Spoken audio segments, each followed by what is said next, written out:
this. When I lost my job, or I wasn't renewed at ESPN or whatever you want to say, um, one of the first people to reach out to me was Sean Payton. Mm. And when you in the midst of losing your job, losing money, losing housing, losing this, health problems, this and stuff people don't even know about, which I'm not necessarily like afraid to talk about or whatever, just if I'm asked. I know who are the people that reached out. And he was one of those people that he said to me, just so people are kind of like going in on him right now, but he said, I know what it feels like to be out sitting on the sidelines watching everybody else. And whatever I can do to help you, I will do that. And I have tons of people like that in my corner right now who are my people that still do that for me.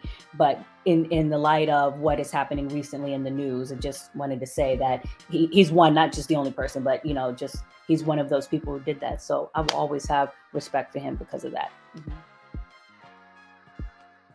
All right. Welcome to the Raw Facts podcast. I'm your host and producer, Ben Arthur, joined by the Josina Anderson. She is I saw her roll her eyes, but she is an NFL insider with CBS Sports. She's also a host of The Crew and Undefined with Josina Anderson, her own show and platform. Jojo, it's so good to see you. How's everything going? Good, thank you.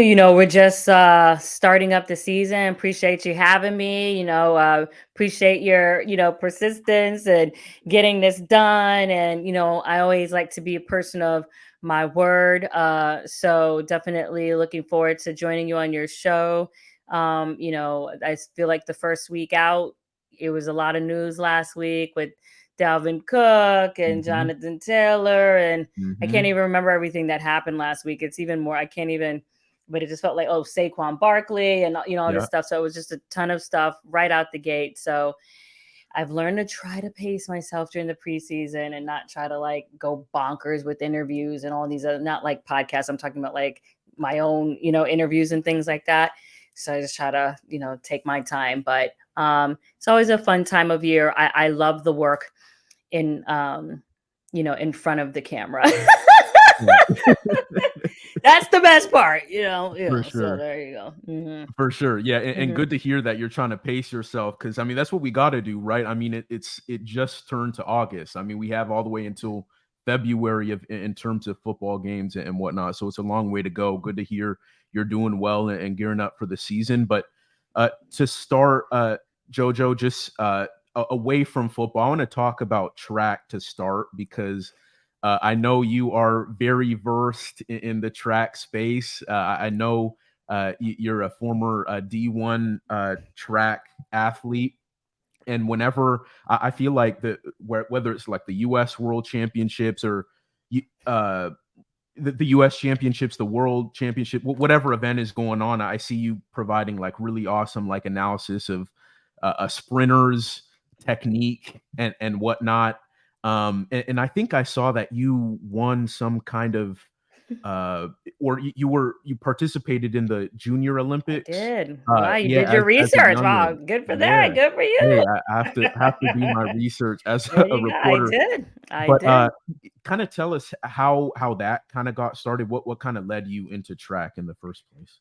Well, first of all, good for you on your research. I was the fastest in my school pretty much since elementary school all the way through high school. And so that's naturally what had me in track just because of, that natural speed. We always had, kind of like the day where you have I forget what they call it now. It's not recess day, but whatever is the day that you do all of the the sprints and the obstacle day or whatever it was. And I would always kind of, win that back in the day and whatever. And that, I think that really was instrumental in me developing this strong self-confidence when I was younger. I was just kind of used to that sense of achievement, and it really nurtured my sense of ambition. And I was very independent minded and, didn't mind kind of, running to, kind of walking around to my own drum, so to speak. I've never been someone that needed a huge pack, even though I've always been someone that knew everybody, kind of like in my Mhm.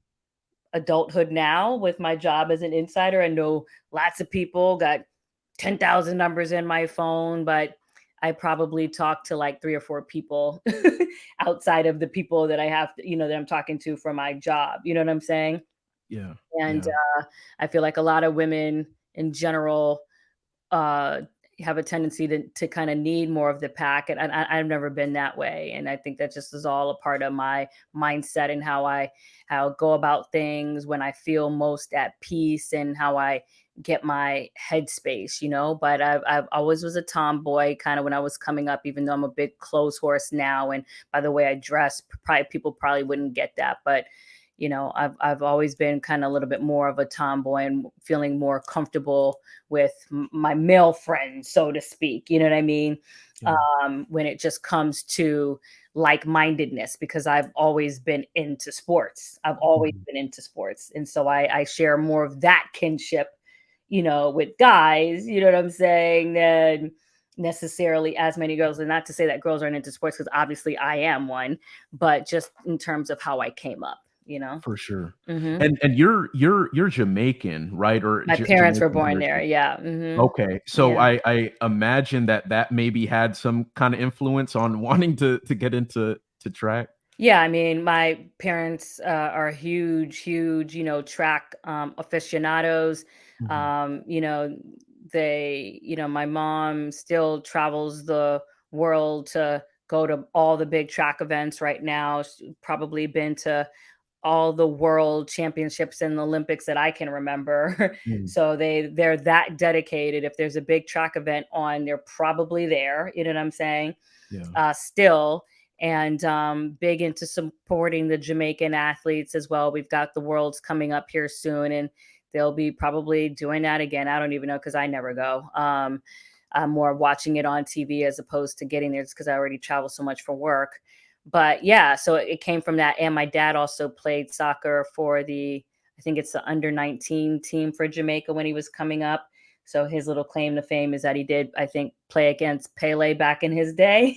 Oh, wow. Yeah, he was not Pele. I mean, Yeah. obviously he was good, and I get my athleticism from him enough to, run D1 back in the day, obviously. But Pele was a talent in a whole different stratosphere. So Now running at University of North Carolina, what were your kind of events? What you sprinter, 100, 200? What was kinda your and high school is one more 1-2, and maybe like the occasional 400, which I hated, the relays. And then when I got to college, it was more like 4-8s and the relays.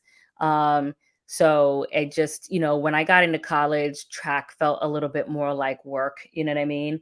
And it's something that Yeah. I was good at, but I didn't necessarily enjoy the pain that you had to endure in order to get better. I didn't love that part. Mhm. And the 800 is a ass whooping. You know what I mean? It's like line up at the line to just know that you're about to feel pain. So mentally, that's always like, you know what I'm saying? Like, okay, I want to go get this massage. I want to go to eat this nice restaurant. These are things that you do for enjoyment, and always having to kind of wrap my mind around, okay, I'm about to, have booty lock. That's that's difficult to do. And so like even running the 800 mentally, the way they run it now, I mean, those girls are a beast. They're attacking that first quarter, they're running it out like it's a sprint. That was never my jam when I was at Carolina. Like I always had to be do the first lap in the middle of the pack. I just want to and then I just want to pick you off. I could not Mm. mentally go out at 80 max, or 85 max. I cannot do that. I Mm. have to go out at like 65 and then try to outlung everybody in the end. You know what I mean? Yeah, yeah. So this is And now hard. Yeah. Hmm. yeah, as a former track guy myself in high school, I understand the pain of that. I hated the 400, like, having to sprint for the whole like, I was so bad at it, but I'm curious, because of what you're saying about your experience, like, how do you think maybe the mentality you had to have as a sprinter or kind of doing those longer distance sprinting events? How do you think maybe that's served you in your career in sports media, You or maybe what know, lessons have you taken from it? sure. I mean, the discipline that I was having, especially at that time, definitely more than now. It's so funny how you get mentally wiser in your older age. But I feel like I was even more disciplined, maybe with my non-work days, even back then. That's 5 to 6 hours of training, 5 days a week. I mean, and this is why when I go to NFL practices now and I look at how they do their pre-warm up, I'm so critical of it. I'm just like, this is why you always get soft tissue injuries, because you guys don't stretch properly. Like, we would spend an hour and a half, like, just getting the body ready before practice. And they go out Mm, there and they do like these, you know, pretend quad stretches, and they're ready to go for football. And it's like, this is mm, why you guys are pulling stuff all the time, because like, if I, and eventually, and you never know, if I ever go on the NFL side and I'm tasked with, these are some of the changes that, I would make, because I just, not only was I a trackster, my degrees in exercise sports science, I am, I was a ballet dancer for 13 years. I'm very familiar with the body and kinesiology and all, just all the kinetics that go with getting your body where it needs to be to perform. And I from the day since I've been covering NFL for 20 years now, going back to covering the Broncos with Mike Shanahan, to covering the Commanders, but we know it's a different team name back in the day. With who was the coach at the time? What's his face? The guy that used to be the head coach for Florida, that talked really funny. What was his name again?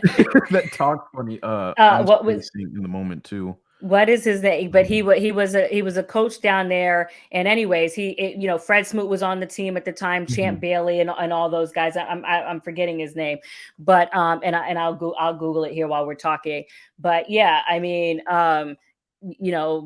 back then it was just like, this is just, I don't know, this is kind of, what my mindset was. But now, when I look at it, even from then all the way to now, I don't think really much has changed in terms of my thought process with how, I don't feel like they do enough before practice. So yeah. Mm. But keep going. Yeah. So I'm curious though, just because of what you're saying, have you thought about like kind of going down that career path? I mean, you've already established yourself as a top NFL insider, but is that maybe a passion for you, wanting to work with maybe high level athletes at that capacity, because of your experience with exercise science and the body and high performance? Is that maybe something you would ever consider, doing at a really high level? So the coach's name was Steve Spurrier. That's who Okay. it Yeah, was. yeah, yeah, But yeah, I mean, I've always considered myself a multi hyphenate. Part of the reason why my show is called Undefined is because I never want to be boxed in. And the reason why I think I even became an insider is because I didn't subscribe to the notion that a local reporter, like when I was coming up in the DC market, in the Denver market, has to just stay within the geographical boundaries of the area that they're in as far as their reporting. My philosophy, even as a young journalist, was, came out of working in DC and being influenced by the Steve Weishes and the Michael Wilbons and the, John Mitchells and the people that were, the big bears in the market at that time, and watching how they waited for everyone else to clear out and always had their side conversations and always had something that was different in the Washington Post and all that other stuff from other people. And I was in that market when I was 22 and 23. And so that really is what harvested my approach and philosophy for how I go about getting news, and took that mentality when I, went to Denver and things like that. So that's the way that, I've always looked at it. And I think, it's really important to not just see like, okay, well, I live in Texas, so I'm just going to stay to Texas, with anything that I cover. My news followed wherever my contacts were. So when I Mm, went to Denver, it's like, okay, I'm breaking Denver. But then when some of those people lost their jobs and then they got jobs at other places, or when athletes started to, branch out and go into different places, slowly by slowly over 2 decades, this is how my network expanded. And so, when I'm in Denver and I'm breaking the news that Larry Johnson, the running back, and this is obviously before your time, but I'm sure you have some familiar who he was. But back in the day, there was, the big news that he was done for the year, and I reported that. And everyone's like, who is this 20-some-year-old reporter with this big behind news on Larry Johnson being done? And how does there's no way she could know that in Denver. Like, it wasn't even fathomable 15 plus years ago when I was yeah, doing that. yeah. And that's because it was like, what, this is, I just started focusing on away locker rooms more than I did home, because I already knew those guys. Yeah. So it sounds like being an NFL insider was just kind of a natural progression for you, right? Just because of It's the not something, relationship. yeah, it's not something that I Yeah. started out trying to do. It just that it's actually who I am. You know what I'm saying? As far as how I'm naturally investigative, I'm naturally trying to really connect with people on a really, like intricate level.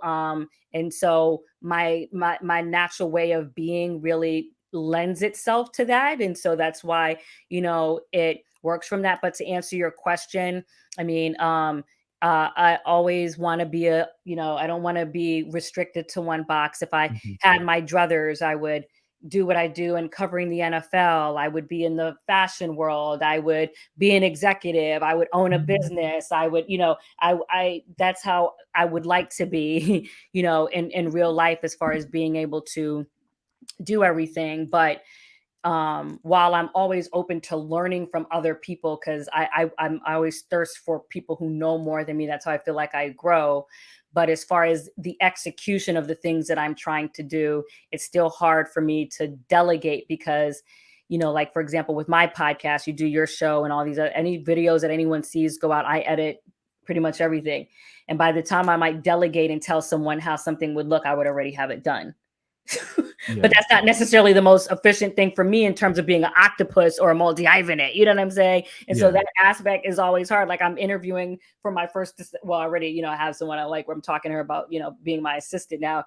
And even that is so hard for me, because it's like I need the help, but I have a hard time passing off the work, because I feel like by the time I explain and we share this, like, I would get it done, but it stresses my mind. But you know what I'm saying? Like, I'm trying to pass it off, but it's the efficiency kind of struggle, so to speak, if that makes any sense. Yeah, no, it does. And you had mentioned earlier about just kind of the relationships that have come naturally over time, and how being an NFL insider is just kind of who you are, and how that's just kind of how your career has mapped itself out to be, even though that wasn't necessarily the goal. Um, like you're like the probably in the NFL space that I know, like you're the best at like relationships with players in particular. Like when news comes out, like you're able to text guys and call guys to a level that I don't see anyone else doing covering the NFL. Why do you think you've been able to be so good at cultivating relationships with players? um it's so funny, because when you ask me that question, and I'll answer it, but when you say that, the first thing that comes to my mind that really is more searing to me is that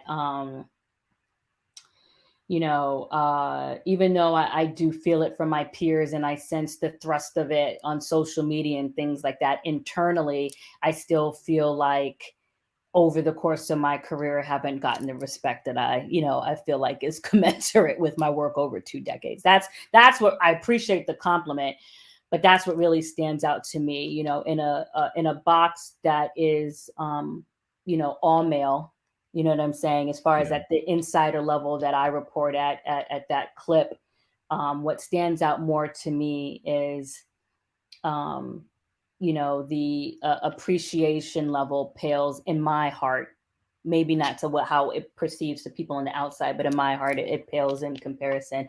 And then you just have the, conversation of, commensurate pay and all these other things. When I think about the USA women's soccer team and how they fought so valiantly to get more just pay for the women in their sport in comparison to the men, I almost feel like I would be a, party of one trying to, or I have a lot throughout my career and things that I Mhm. stood up for and spoke up for over the duration of my career, probably to my detriment at times. Um, that's something that is always, kind of been on my heart. And, but, as you go through the generations and new people come up and whatever, everyone kind of has their flag that they bear on the frontier as far as what's their thing. And I'm by no means suggesting that I think that, my arc is done. But that's what stands out to me. But to answer your question, as far as how I've gone about that, I think at the base of it is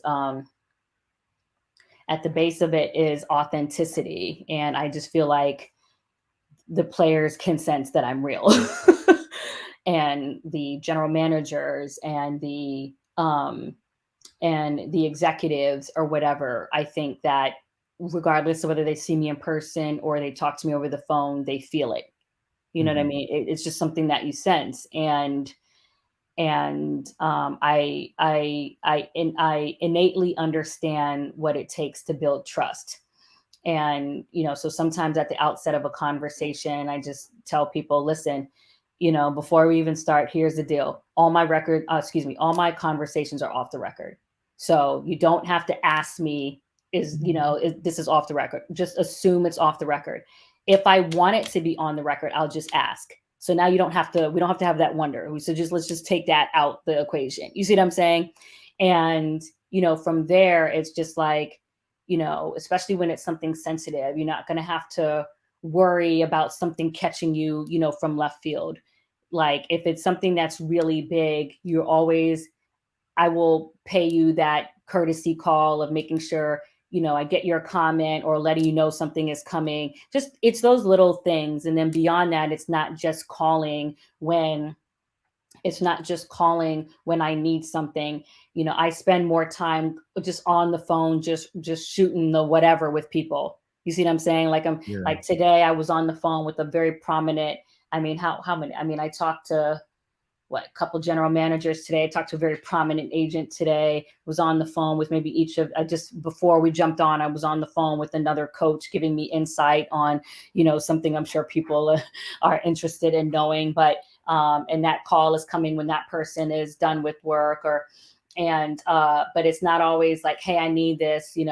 That agent I'm on the phone with, we're just talking and having industry talk, and that's how sometimes things come about. Sometimes I'm not even looking for a scoop, but invariably through the conversation something comes up and I'm like, oh, okay, whatever. And then you're putting something out. But I think it's authenticity in the feel, the vibe that you can't teach, that comes. I think that the second part of it, especially as a female, less now, but even more so when I started my career, is them knowing that I know what I'm talking about. That's a big thing. Part of the reason why I get that respect and getting the information out is because I know what I'm talking about. So like Mhm. when I just had a conversation with someone on the running back market, off the rip, I already know, okay, CMC is at 16 on APY. I know that we can have a conversation. Okay, what is this person's contract at right now in this market? Is it anything close to what Derrick Henry got in 2020, 25.5 million over his first 2 years? Why is this person not above a 12.75 million APY? So I know my stuff. And so invariably when so now I'm getting information because I know what I'm talking about. That's bringing in, you see what I'm saying? But Yeah. that was even Yeah. more important for me when I was younger, going into locker rooms and the guys didn't know me. I didn't have a name preceding me or whatever. And it was just like, I'm gonna come in that locker room and I'm gonna make sure I know what I'm talking about. Like I remember thinking that when I was in Denver, not showing up, not knowing what I was talking about. And if I'm in a press conference with Mike Shanahan, whatever, listen, let me tell you this. I spent the first almost near a year. My first year in Denver almost went a year without asking a question. like Wow. almost the whole season. And that came from, I remember when Mike Wilbon used to come into, he used to come into press conference and he wouldn't say nothing. He would stand in the back, and I remember that. He wouldn't say nothing. He would listen and study how people talk. And then he would be better informed when he finally decided to talk on how he was going to ask that question or what the tone and vibe was necessary for that person because he stood back and studied them so long. And I remember that because I was new in the market. I'm like, I don't know, Mike don't know me like that. And then, but when I finally decided to talk, I spoke with my whole chest. I was like, okay, now I'm ready. I got a beat for everybody in the room. I know what everybody's about. Now I'm ready. And then after that, I never shut up. But I always go in studying. Like I remember when Brian Dayball came in or new coaches come in. I might not say nothing for like the first 3, 4, whenever they come. I just sit there and I just wait and I'm just studying them. You know what I'm like, oh, this how this person. Oh, he don't like these type of questions. Oh, he ain't feeling this. You see what I'm saying? And I just wait. Or sometimes, Ben, in my early days when I didn't really know anybody, I would go through the press. I'll go through the little press book and I study faces, and that's just how I am naturally. I can look at people's faces, even to this day when I walk in locker rooms. I can tell by your face if you're gonna talk to me or not. Mm. It's the energy that you give off. I can Mhm. tell if you're a talker or not. And sometimes it's not even about going to the big stars. It's about sometimes I'm feeling the energy. I'm like, who in here feels neglected? Okay, this is where I'm gonna lean in. You see what I'm saying? This guy, nobody don't talk to this guy. But hey, listen, I've broken big stories off people who felt the most neglected in the room. You see what I'm saying? Yeah. You just and sometimes that's even woman intuition. Sometimes my biggest sources have been secretaries. Sometimes they've been ball boys. Sometimes Mhm. you know what I'm saying. Anybody that got eyes, it's the red coat at the Delta. I know people in the courtrooms. Like anybody can be a source. And sometimes some of those tips have come from people you wouldn't even think, and Mm. that Yeah. will call me and want you to have it because you never know who's a fan out there trying to help you. And lastly, I would say sometimes people just call me. Like every year around free agency, I'll get a call from people I don't know, and it always strikes me when that happens because I feel like I already know everybody. But I always sometimes get a call from people I don't know or people I talk less to. They be like, I just want you to have this. And Mm. sometimes it's because it's like they feel my struggle and they want me to Mhm. have it. You know what I'm saying? And let me say Yeah. this real quickly before you move on to your question is that I know Sean Payton is going through a lot of stuff right now with regards to the comments that he made, about Nathaniel Hackett and Mhm. what's going on with the Jets and stuff like this. But the respect that I will always have for Sean Payton comes for this. When I lost my job or I wasn't renewed at ESPN or whatever you want to say, um, one of the first people to reach out to me was Sean Payton. Mm. And when you in the midst of losing your job, losing money, losing housing, losing this health problems, this and stuff people don't even know about, which I'm not necessarily like afraid to talk about, or whatever. Just if I'm asked, um, I know who are the people that reached out.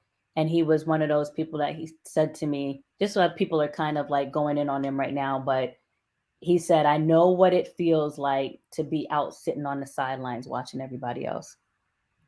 And whatever I can do to help you, I will do that. And I have tons of people like that in my corner right now who are my people that still do that for me. But in the light of what is happening recently in the news, I just wanted to say that he's one, not just the only person, but just he's one of those people who did that. So I will always have respect for him because of that. Mm-hmm. And you mentioned uh before kind of prefacing, that answer, um you discussed how you feel like you don't get the respect that you deserve. Why do you feel that way? Um, because respect comes in utilization, respect comes in compensation. It's the same thing. It's the Mhm. same thing with players. We're in a gig business, like actors that are on strike, or writers that are on strike, or players that contemplate hold ins or whatever. All of that is the same. We all go through it.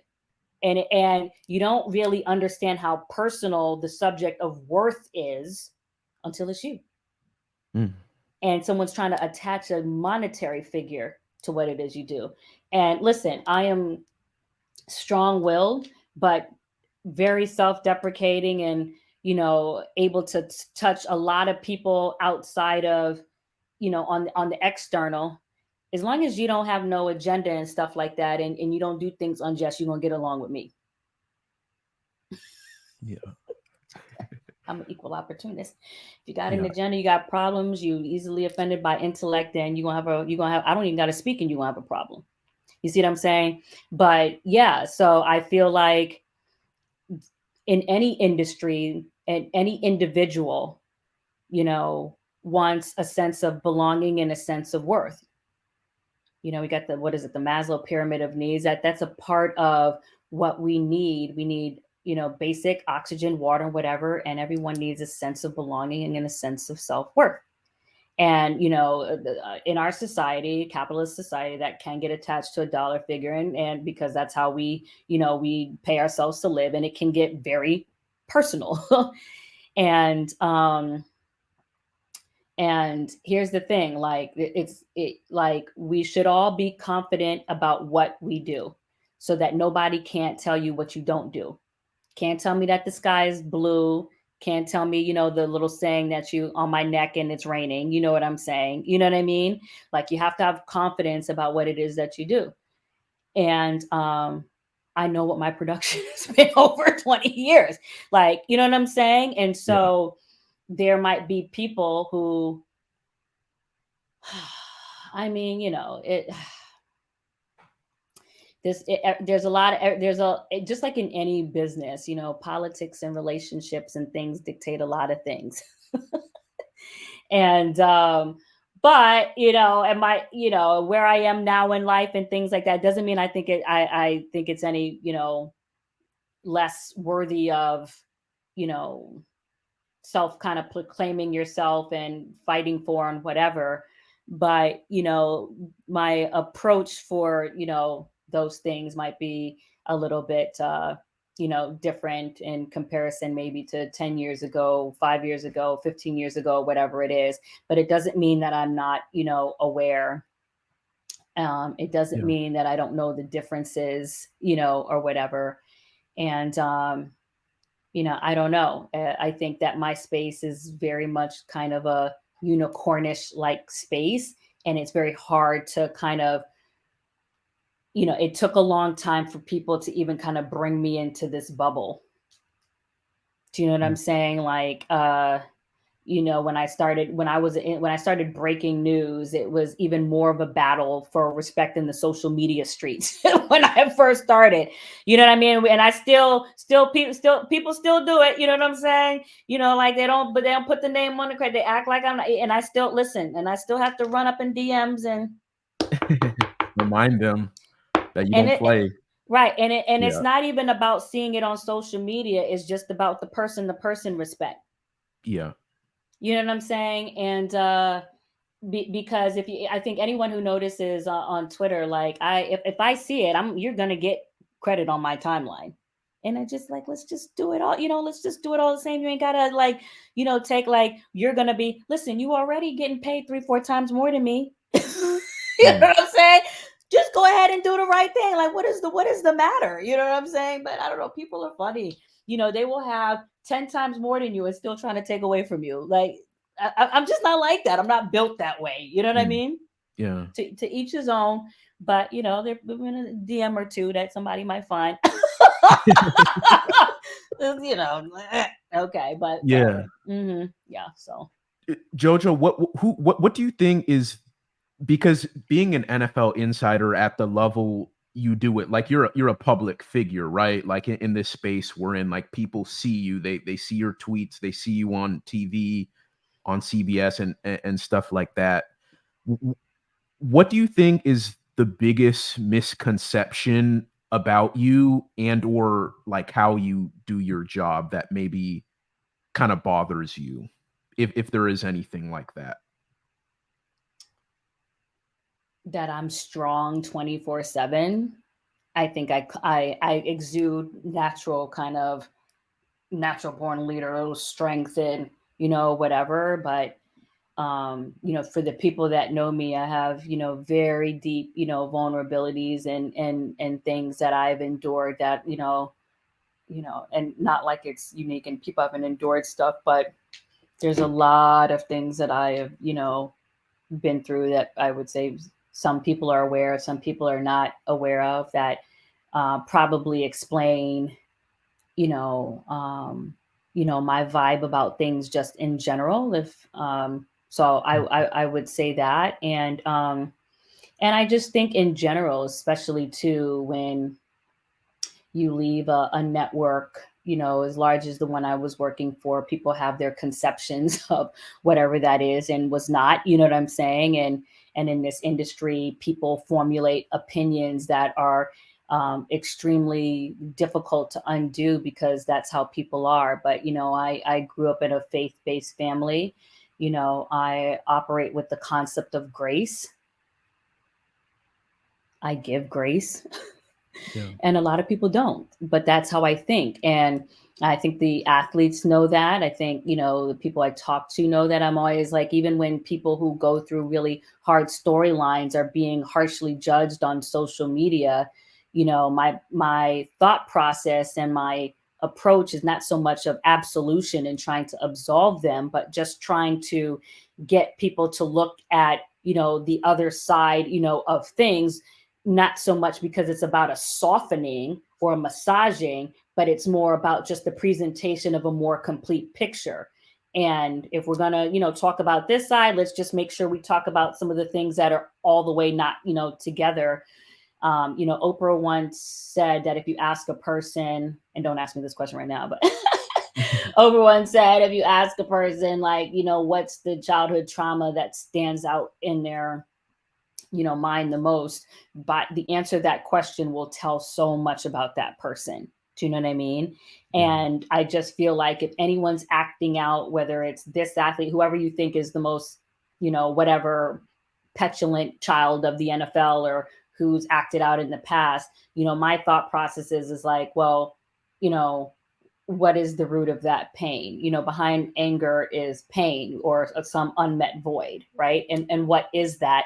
And so that's really the meeting point of the conversations that I can then have athletes to open up to me, because it doesn't sound like I'm trying to attack. It sounds like I'm trying to understand. Mm. And if you have an interview from the standpoint of trying to understand as opposed to judge, then people will open up that much more. And I'm so particular about phrasing, even in my personal relationships. I like because I hear like a journalist and I hear like an interviewer. So it's I can't. It's like when things aren't phrased right, it bothers me.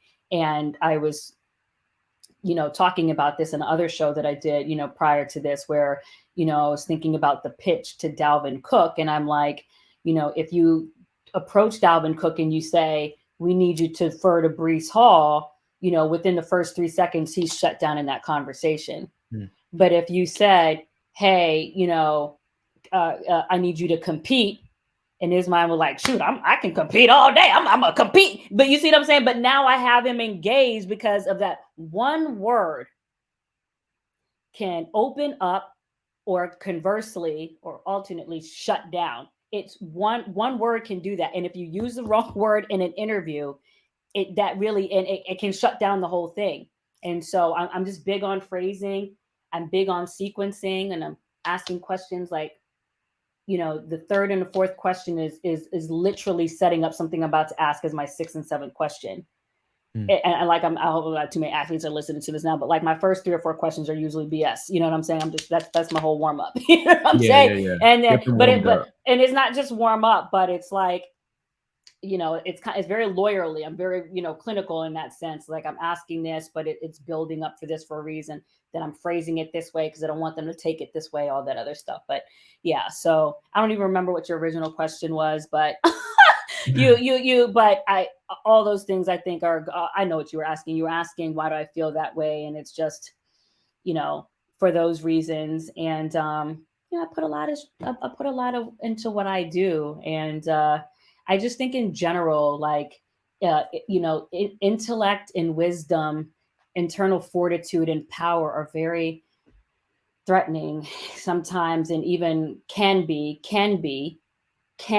more so, at times when it comes from, a female that looks like myself.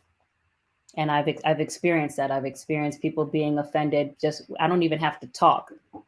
I've experienced going to pulling up at the job, and I'm already getting by when I roll into the security, they're already, treating me in a biased way that nobody can see, because I'm pulling up to the building, and you don't see how they're trying to hold me there and overly scrutinize me, ask me questions that they're not going to ask the person behind me that don't look like me. You see what I'm saying? And that's Yeah. how I'm starting off my day. Mm. That's how I'm entering the building, because look, when people show up to work, no matter how they put on a smile and they have the corporate voice on or whatever, you know, underneath the button-up shirt, people in general, not just this business, I'm saying in general, have bias and judgment and prejudice. You know what I'm saying? Prejudice, not necessarily racial, but just prejudgment. Mm-hmm. And I've definitely dealt with my share of that. Is that do you feel like that's a burden for you? And if so, like how do you deal with that? Because you know it's coming, right? Like how do you maybe compartmentalize knowing that that's kind of what you I've know you're going to face? Yeah, I feel like in my 20s and in my 30s, in my 20s, sorry, and that's a cat person calling. In my 20s and my 30s, I would always stand on the pillar of being right. Well, I'm right, so it doesn't matter. You see what I'm saying? In my late 30s and in my early 40s now, I understand that this industry and just things in general is so much more 4D chess than it's like I understood it and I see it and I have the ability to understand the abstract aspects of communication because I'm naturally like that. But the deference that is needed even more to soft skills in comparison to the hard skills is really like a hard place for me to arrive to in my career, as far as the amount of that, because in my mind it's about production and meritocracy. And if you're about business, and this person A is out producing person B, to me person B it's not about being a fraternity and a sorority in terms of not being congenial with your fellow workers. That's not what I'm talking about. But in the sense of, like, you know aspects that are not business first, being so much more, put more in front of that. And I was having this conversation with Albert Breer. We had such a good talk about it because, very much like-minded when it comes to this. Like, it's like, I focus on my hard skills, I produce, I get what I get done, and things like that. But you just realize over the course of your career, and just in general, people not everyone is operating from the same basis of principles and how they go about things. Just because you think about it this way don't mean this person think about it this way. This person might be even less caring of doing something that's going to affect you, and still be able to go to bed and sleep at night. Yeah. And wake up and totally be fine. Starbucks, popcorn, nothing happened. I'm good. You see what I'm saying? And don't even think about it. It could be impacting you for whatever. You see what I'm saying? Don't even think. But I don't think that way. You see what I'm saying? Yeah. I don't think that way. And so you just realize, over time, it's being right is not necessarily having to be vocal about it right at that moment. You know what I'm saying? It's sometimes holding your peace and, picking not just the right times, but, the right ways, or even sometimes just letting, God, take care of it, instead of having to be on the forefront of the orchestration of justice. You know what I'm saying? Because just by you trying to fix it, somebody gonna have a problem with you trying to fix something, even though you're right, but you try to fix, they gonna have a problem with you trying to fix it. That's Yeah. like, okay, let me, so it's just, just being just more I don't even want to necessarily say, strategic, just more vigilant, and mindful. And also, I guess, simultaneously hopeful that restoration can come cosmically and divinely in its own way without your hands over it. And this is why I love the example of Geno Smith, and I love the example of Steve Wilkes, because I think they're excellent examples of people who went through things that were so unfair. And if you left it up to human beings, none of the things that they're experiencing this year and last year would have happened. Mm. Geno went through getting punched when he was in the locker room with the Jets. He went through finally getting his starting opportunity with the Giants, to have Giants fans clamoring for him to not be the starter, putting Eli back in there even when he outperformed when he came in. You see what I'm saying? And then still having to hold the clipboard, not for 1 year, not for 2 years, Ben, but for multiple years. And so what you learn in the spiritual realm, and it's very, very hard, that restoration can take time. But when it comes, it's the perfect timing. And it wasn't because Geno Smith was initially handpicked. You know what I'm saying? It took the maneuvering of Russell having to leave. It took not landing Baker. It took, no matter what people want to say in that market, they tried. You don't got to trust me. I don't say nothing that I don't have to. I done broke a million stories. Okay. People didn't say I still don't want to listen to that. That's what it was. Okay. And the fact that all of those things cosmically and divinely had to get, moved to the side so that he could, you know what I'm saying? It wasn't something that was the stamp from day one. Other things had to happen. And it's the same thing with Steve Wilkes. Matt Rule had to lose his job. Steve Wilkes wasn't appointed, a head coach. Matt Rule had to be moved. That chess piece had to be moved for, the justice to start working its way in so he could get interim. And even though they didn't win that game against the Buccaneers, the situation put him in a plum job with all of the best pieces that you can think to work with on a defense with the 49ers. But you see, other things had to happen. And so what I'm saying is, at this point in my life, I realized that sometimes things happen as a result of, things having to get moved. I feel that. Do you understand what I'm saying? No, I hear you. I really hear that. And Jojo, to kind of to wrap this up, I want to be respectful of your time. Oh, you're good. We both got a lot of stuff going on with the NFL season, but for those who look like you, right? For the little black girl or the young black women, coming up who look at you on TV or on Twitter, or I should say X, and see you breaking stories, see what you do, and they say they want to do what Josina Anderson does. What maybe words of advice, words of wisdom would you tell those girls, those women, about what it takes? First and foremost, everything starts with respect. And you get respect by knowing your stuff.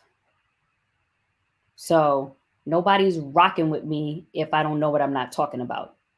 And I remember specifically when I was working at my former network that if I'm going to sit beside Adam Schefter and the likes of Chris Mortensen, and my job entails having to talk contracts and numbers and stuff like that, I better know how to break down a contract and understand what it means. And so I made sure I spent time with people in the NFL that negotiate contracts so that they can tell me, and they could show me and illustrate to me what is it that they're looking for and what this means and what that means, so that now when I'm sitting in front of the camera and I'm on the B set or I'm on this set and they go 3, 2, 1 and it's coming to me for the breakdown, I can look at that camera and not blink, because I'm like, oh.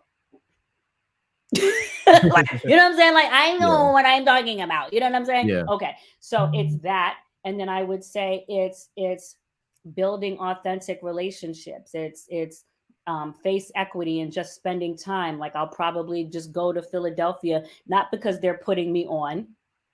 I'm going to go to Philadelphia because I'm going to go out and rock out on the sidelines and just, say hello to people, because this is how I make my hay. This is how I turn stray into gold, like Rapunzel. You see what I'm saying? By putting investment into time of being seen. Because this is not, if I go around the country this year, this is not about me making relationships, because I already have them. I've been around already long. This is about keeping the burner warm and being seen and getting things warm, so people like, oh, I'm top of mind. You see what I'm saying?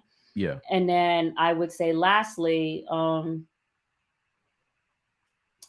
I would say, even when I'm breaking news, I'm still doing it in a way of care. You know what I mean? Like I would say, even in my mid 30s to now, I became more cognizant of the effect of the things I say.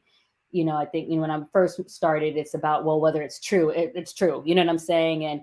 And I realized, over time, and not that this is always like a defining point of whether I do something or not, but just more vigilant about it, that, okay, if I say something, it, has an effect. So let me just, think about this, you know what I'm saying? And, just in terms of how I'm, putting things out and all that, just being cognizant that there's still people on the other end of the things that I'm saying. And, I've tried to be cognizant of the impact on livelihoods and things like that. You know what I mean? As far as not necessarily saying I'm not going to report, but just, being aware, not to the point where like I lose a sensitivity chip of at least being cognizant of how something might land. For sure. Do you know what I mean? Yeah, no, that makes a lot of And sense. so I would say to little girls, I would say, or teenage girls or whoever, know what it is that you're talking about. Build real and true relationships that are not just based on need, and be cognizant of your presentation and how you're phrasing things and putting things out to the best of your ability. None of us are perfect, but those are things that people care about. Great stuff. Josina Anderson, thank you so much for your time. Everyone, You didn't even this ask me who my teacher was. This is Zoe oh, Kravitz. wait, who's that? Who did you say? This is Lenny Kravitz's daughter. This is Zoe Kravitz. Oh, okay, okay. And the reason why I'm wearing a t-shirt is because I appreciate people that have their own vibe and just Yeah. rock to their own individuality. So like I've got Ruby Rose t-shirts, I've got Lenny Kravitz t-shirts, I got Bob Marley or whatever. Just like I appreciate independent spirits of people who are unapologetic and how they rock out with their fashion or how they approach things or whatever. So this is why I kind of got the boho feel going on. So channeling a little of that. So, anyways, just giving a little Zoe Kravitz vibe on your podcast. Yeah, no, no, I appreciate that. That's Mm-hmm. that's awesome. But yeah, no, for real, like really appreciate your time. Yeah. Everyone listening out there, thank you for sharing this nearly more than 50 minutes of your time to kind of listen through this podcast. You can subscribe to the show on YouTube, Raw Facts Podcast. You can also find the show on Instagram and Twitter. Until next week's episode, I will see you guys next time. Peace out. Peace. Yup.